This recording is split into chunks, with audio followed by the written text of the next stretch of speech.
Welcome to English Reading for Learning. The meaning of never.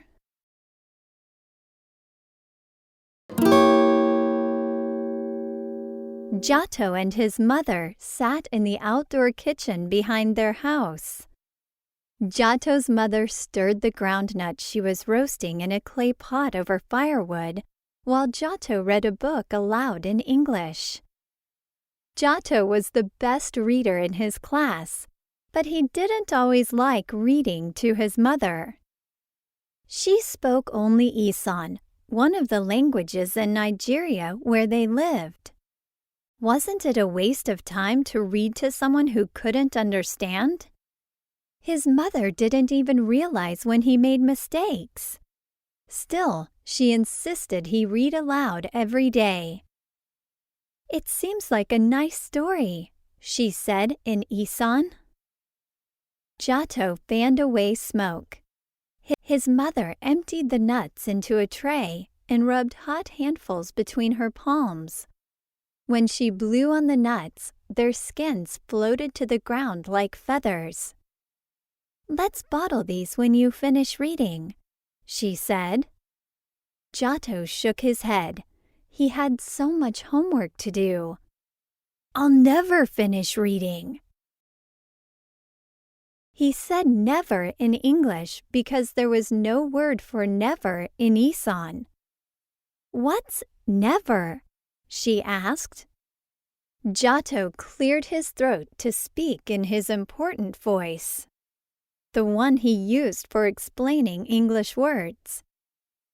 "It means I won't stop reading today, tomorrow, or the day after." He drew circles in the air. "Nor the day after tomorrow, the day after the day after the day after."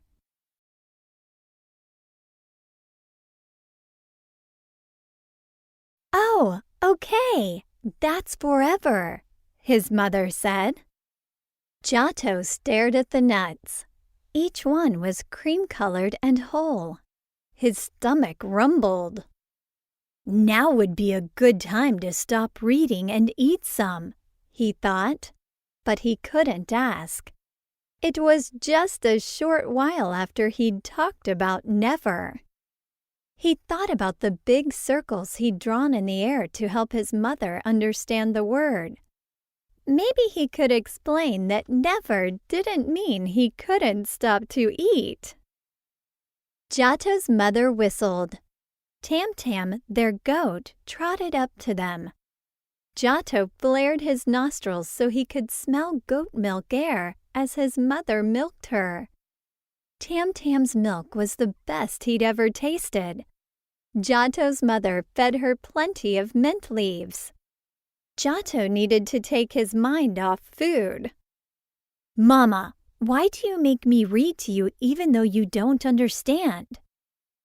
"I want you to practice speaking English often because I can't speak it with you," she said. "I can practice English in my head," he said. His mother smiled. "We share our stories aloud with others, not in our heads where no one can hear them. Our people have always told our stories aloud." Giotto nodded. The oral tradition. He'd learned about that in school. "Why don't I tell you a story?" She handed him some nuts and milk.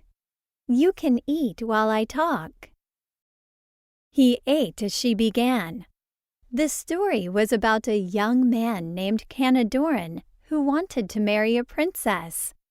Before Canadoran could marry, the king gave him impossible tasks. Canadoran managed to complete them and marry the princess. By the middle of the story, Giotto had finished eating. He bottled the nuts without being asked again. Soon, Giotto was singing the story's refrain with his mother. "You never tell me stories," he said when they stopped singing. His mother sighed.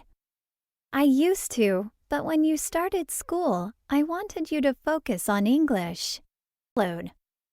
I make a lot of mistakes when I read to you." His mother laughed. "I guessed so, but I like hearing the sound of your voice while I work." Giotto nodded. He knew what she meant. He had enjoyed listening to her story as he bottled the nuts. It made the work seem easier. "I have an idea," he said. "Next time, I will read a story to you in English. Then I will tell you the same story in Isan. We can even make up songs together." "Great! And I will tell you stories in Isan, and you can say them back to me in English. Let's never stop sharing stories." Giotto smiled. His mother's understanding of never was even better than his own. Thanks for watching and listening. Please click like and subscribe for new and latest uploads.